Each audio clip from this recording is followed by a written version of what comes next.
ମହାକାଶରୁ ଭାରତ ଭବ୍ୟ ଦେଖାଯାଉଛି। ଶୁଭ୍ରାଂଶୁଙ୍କୁ ପ୍ରଧାନମନ୍ତ୍ରୀଙ୍କ video call. ଆସନ୍ତୁ ଜାଣିବା ଏହାର ସର୍ବିଶେଷ ଖବର ବିଷୟରେ।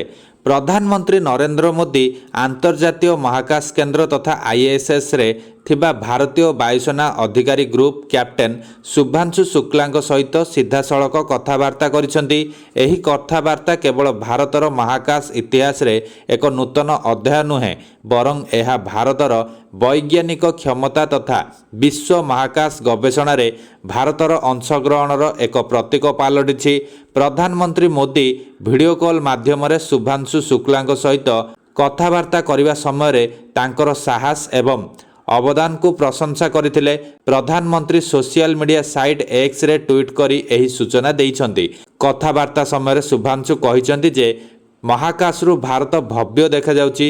ସେ ପ୍ରଧାନମନ୍ତ୍ରୀ ମୋଦିଙ୍କୁ ଗାଜର ହାଲୁଆ ଏବଂ ଆମ୍ବରସ ମହାକାଶକୁ ନେବା ବିଷୟରେ ମଧ୍ୟ ଉଲ୍ଲେଖ କରିଥିଲେ। ଗ୍ରୁପ୍ କ୍ୟାପ୍ଟେନ୍ ଶୁଭ୍ରାଂଶୁ ଶୁକ୍ଲା ଅନ୍ୟ 3 ଜଣ ମହାକାଶଚାରୀଙ୍କ ସହିତ ଜୁନ୍ 25 ତାରିଖରେ ସ୍ପେସ୍ ଏକ୍ସର ଡ୍ରାଗନ୍ କ୍ୟାପସୁଲରେ ନାସାର କେନେଡି ସ୍ପେସ୍ ସେଣ୍ଟରରୁ ଆଇଏସ୍ଏସ୍ ଅଭିମୁଖେ ଯାତ୍ରା କରିଥିଲେ। ଏହି ମିଶନ ଆକ୍ସିଅମ୍ 4ର ଏକ ଅଂଶ। ରାକେଶ ଶର୍ମାଙ୍କ ପରେ ଗ୍ରୁପ୍ କ୍ୟାପ୍ଟେନ୍ ଶୁଭ୍ରାଂଶୁ ଶୁକ୍ଲା 41 ବର୍ଷ ପରେ ମହାକାଶକୁ ଯାଇଥିବା ଭାରତର ପ୍ରଥମ ମହାକାଶଚାରୀ ଥିଲେ, ଯାହା ଦେଶ ପାଇଁ ଏକ ଐତିହାସିକ ମାଇଲଖୁଣ୍ଟ ପ୍ରମାଣିତ ହୋଇଥିଲା।